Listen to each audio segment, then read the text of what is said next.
सेवा ही मेरी पहचान, शंकर सोनेजा। सेवा ही जिनकी पहचान, वो हैं शंकर सोनेजा। फ्री मालेगांव का काढ़ा, फ्री जोड़ों के दर्द का तेल, फ्री नसों के दर्द से छुटकारा पाने की पीने की दवा। सेवा का लाभ उठाइए, सदैव आपकी सेवा के लिए हाजिर रहते हैं शंकर सोनेजा। नंढे नंढे ॻाल्हियुनि ते झगड़ा करण, हिक ॿिए जो ईगो हट करण, डायरेक्ट डाइवोर्स जूं ॻाल्हियूं करण ॼण को फैशन थी वियो आहे। गुॾे गुॾी रांदि थी वई आहे। रिश्तो.com हुनजी हिकु सोशल टीम भलो थींदो हिकु मक़सदु खणी आया आहिनि, नो मोर डाइवोर्स इन अवर सिंधी कम्युनिटी। जे तव्हांखे बि न सुहिणे ऐं फ्री सेवा जो फ़ाइदो वठणो हुजे त अॼु ई कॉन्टेक्ट कयो। नमस्कार, मैं राजेश दलवानी, आप देख रहे हैं उल्लास लाइन बुलेटिन। मी खूप खूप शुभेच्छा देतो आणि सोबतच भारतीय जनता पक्षाच्या स्थापना दिनाच्या देखील आपल्या सर्वांना मी खूप शुभेच्छा देतो। हा देखील एक विलक्षण योगायोग आहे की प्रभू श्रीरामांचं मंदिर अयोध्येमध्ये तयार होऊन श्री रामलला विग्रह रूपाने त्या ठिकाणी स्थापित झाल्यानंतर यावर्षी श्री रामनवमी आणि भारतीय जनता पक्षाचा स्थापना दिवस हा एकाच दिवशी आला। मला असं वाटतं की हा केवळ योगायोग नाही, तर एक विलक्षण अशा प्रकारचा ईश्वरीय संकेत आहे आणि ज्या रामराज्याची स्थापना करण्याकरता आपण सगळे प्रयत्नरत आहोत। आज 6 अप्रैल है, रामनवमी का दिन है, बीजेपी का स्थापना दिवस भी है। इन तारीखों का गजब संयोग है कि 2025 में राम को उनके जन्म स्थान में विराजमान करने वाली पार्टी की स्थापना की तारीख रामनवमी को ही पड़ी है। बीजेपी के स्थापना दिवस और रामनवमी के शुभ अवसर पर उल्लासनगर बीजेपी मंडल 5 की तरफ से एक कार्यक्रम का आयोजन किया गया था, जहां बीजेपी के आमदार कुमार एलानी, शहर अध्यक्ष प्रदीप रामचंदानी और पूर्व अध्यक्ष जमनू पुरस्वानी विशेष रूप से इस कार्यक्रम में पहुंचे थे। जहां कार्यकर्ताओं से बात करते हुए प्रदीप रामचंदानी ने बीजेपी पक्ष कैसे बना, नेताओं की राजनीति, लोकसभा चुनाव और तीसरी बार प्रधानमंत्री बने नरेंद्र मोदी के बारे में कार्यकर्ताओं को बताया। वहीं मंडल अध्यक्ष बंटी कुर्सेजा के कार्यों की तारीफ भी की। यहाँ पर हम लोग इकट्ठे हुए हैं, भारतीय जनता पार्टी का स्थापना दिवस है, 45वां स्थापना दिवस। 45वां स्थापना दिवस और रामनवमी दोनों का आना योगायोग है। वह पार्टी की स्थापना दिवस रामनवमी पर आए जिसने राम के आंदोलन करते हुए राम के प्रति पुरुषोत्तम मर्यादा राम के प्रति भावना रखते हुए राम राज्य तक पहुंचने का काम किया है। ये योगायोग है। आप ये जानकर चलिए, 1952 में जनसंघ बनी, 1952 में 3 सीटें, 57 में 4 सीटें, 62 में 15 सीटें, 67 में 35 सीटें और उसके बाद 71 में 22 सीटें और 77 में जनता पार्टी के साथ 215 सीटें और 80 में 35 सीटें और 84 में केवल 2 सीटें। जिस पार्टी को भारतीय जनता पार्टी पहली बार जब लोकसभा चुनाव में कमल का चिन्ह लेकर गई थी तो लोकसभा में केवल 2 सीटें मिली। तंज कसा जाता था कि हमारे दो अटल बिहारी वाजपेयी और लाल कृष्ण आडवाणी और 2 सांसद, लेकिन ध्येय था। इंदिरा गांधी जी की हत्या हुई थी, उस आधार पर भारतीय जनता पार्टी को केवल 2 सीटें मिली। जब 89 का चुनाव आया, राम मंदिर की कार सेवा जब शुरू हुई थी, तब भारतीय जनता पार्टी को 85 सीटें मिली। उसके बाद फिर 91 के चुनाव हुए। 91 के चुनाव में भारतीय जनता पार्टी को राजीव गांधी के हत्या होने के बाद भी 120 सीटें मिली। मुख्य विपक्षी दल बना। 1996 के चुनाव में 160 सीटें मिली। 13 दिन के लिए अटल बिहारी वाजपेयी हमारे प्रधानमंत्री बने। तब उन्होंने कहा संसद में कि तोड़ फोड़ कर अगर मुझे सत्ता पानी हो तो उसको मैं चिमटे से भी नहीं छूंगा। और उस हिसाब से फिर जो चुनाव होते हैं 98 में भारतीय जनता पार्टी को एनडीए को 300 सीटें मिलती हैं। 11 महीने में जयललिता 13 महीने में समर्थन वापस लेती है, 1 वोट से सरकार गिरती है।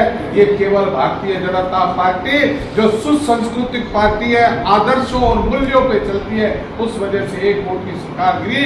फिर 99 में सरकार बनी और 2004 तक अटल बिहारी वाजपेयी हमारे प्रधानमंत्री बने और उन्होंने पोखरण का जो परमाणु यहाँ पर प्रशिक्षण किया, पूरे विश्व ने प्रतिबंध लगाया कि भारत देश के ऊपर प्रतिबंध लगा दिया, लेकिन भारत डरा नहीं। और आज परमाणु देश अगर खड़ा है तो यह देशभक्त के नेताओं की वजह से बना हुआ है, श्रद्धेय अटल बिहारी वाजपेयी और आदरणीय लाल कृष्ण आडवाणी की वजह।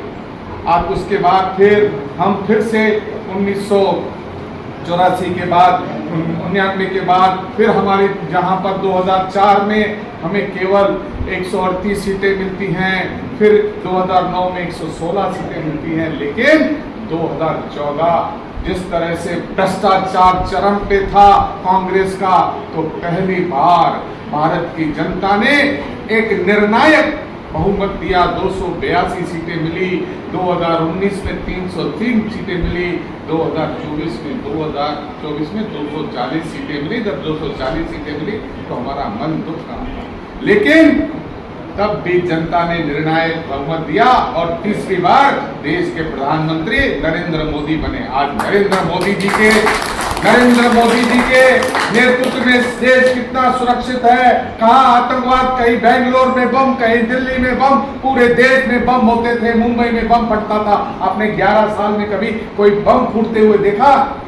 यह होती है पाकिस्तान जो हमेशा हमें आंखें दिखाता था, आज अपनी बिना लड़ाई लड़े पाकिस्तान को किस तरह से खत्म कर दिया। कोई तो भी ऐसा मिस्टर इंडिया है जो पाकिस्तान में ही जिन्होंने भारत के ऊपर आतंकवाद फैलाया था, उसको कोई मिस्टर इंडिया मार देता है, पता ही नहीं चलता।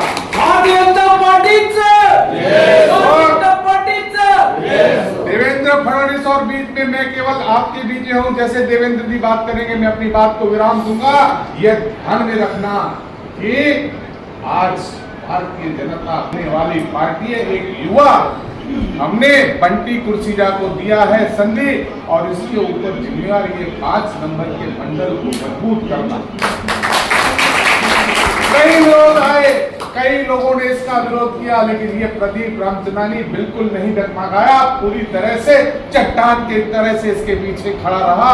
और जब चट्टान की तरह से पीछे खड़ा रहने का अर्थ यह रहता है कि जब कोई कार्यकर्ता के पीछे खड़ा रहता है तो उसका भी कर्तव्य रहता है कि इस मिट्टी में मैं जन्मा हूं और इस मिट्टी का कर्ज मुझे चुकाना है। तो कैसे चुकाना है? जो हमारी संकल्पना है नरेंद्र मोदी जी की, 2047 जब 100 वर्ष स्वतंत्रता को होंगे तब हमारा देश विकसित देश होगा। हम तब नहीं रहेंगे, लेकिन आप सब नौजवान रहेंगे। लेकिन हम जो आज संकल्प करते हैं उसका वो कैसे पूरा होगा? तो आपके पुरुषार्थ की वजह से होगा, आपकी ताकत से वजह से होगा। अरे हमने तो देखा था 40 वर्ष पहले जब हम भारतीय जनता पार्टी में काम करते थे तो हमने दूर दूर तक नहीं सोचा था कि कभी हमारी सत्ता आएगी। हमेशा लाठी डंडे और लेकर हम विरोध करते थे, रास्ते में पड़ते थे, हमारे ऊपर केसेस होते थे, लेकिन हम पक्ष के साथ रहते थे। लेकिन विपक्ष, तब का विपक्ष जो था, आज जब हम देखते हैं भारतीय जनता पार्टी के पोस्टर पे लिखा रहता है कि प्रथम राष्ट्र, द्वितीय हम, द्वितीय पार्टी, तृतीय हम, पहले राष्ट्र है, उसके बाद पार्टी, उसके बाद हम है। ये विचारधारा केवल बोलने के लिए नहीं, सत्य है। विपक्ष में जब था अटल बिहारी वाजपेयी 40 वर्षों तक विपक्ष में था, तब 1971 की जब बांग्लादेश की लड़ाई हुई थी तब उन्होंने बुरी बुरी कांग्रेस की प्रशंसा की थी। ऐसा होता है विपक्ष जो भारत की अच्छी घटनाओं को हमेशा उसकी प्रशंसा करे। 1992 में नरसिंह राव ने अटल बिहारी वाजपेयी को जिनेवा में भेजा था भारत का प्रतिनिधित्व करने। लेकिन आज का विपक्ष विदेश में जाता है, अपने ही नेताओं के खिलाफ बोलता है। एक ऐसा इकोसिस्टम तैयार किया है कि सत्ता पाने के लिए भले राष्ट्र द्रोहियों के साथ हाथ मिलाना पड़े, लेकिन मोदी को हटाना है। क्या ये विपक्ष है? वक्फ बोर्ड का हमने वक्फ बोर्ड की जब हमने संसद में चर्चाएं सुनी चलिए बहुत बात करेंगे, अभी हमको देवेंद्र जी को सुनना है, तो इसीलिए मैं आप सभी लोगों से मिलना चाहता हूँ और भारी बात करेंगे। अयोध्या के राम जन्मभूमि पर राम मंदिर का निर्माण बीजेपी के कोर एजेंडे में रहा है। सालों तक मंदिर वहीं बनाएंगे पर तारीख नहीं बताएंगे जैसे तंज कस बीजेपी का मजाक उड़ाया गया है। लेकिन अब रामलला अपने भव्य मंदिर में विराजमान है और बीजेपी अब दुनिया की सबसे बड़ी पार्टी है, ऐसा पूर्व अध्यक्ष जमनू पुरस्वाणी ने कार्यकर्ताओं को बताया। बड़ा ही पवित्र दिन है, भगवान राम का जन्मोत्सव, रामनवमी और भारतीय जनता पार्टी का स्थापना दिवस दोनों एक साथ आए हैं। 6 अप्रैल 1980 को भारतीय जनता पार्टी की स्थापना हुई।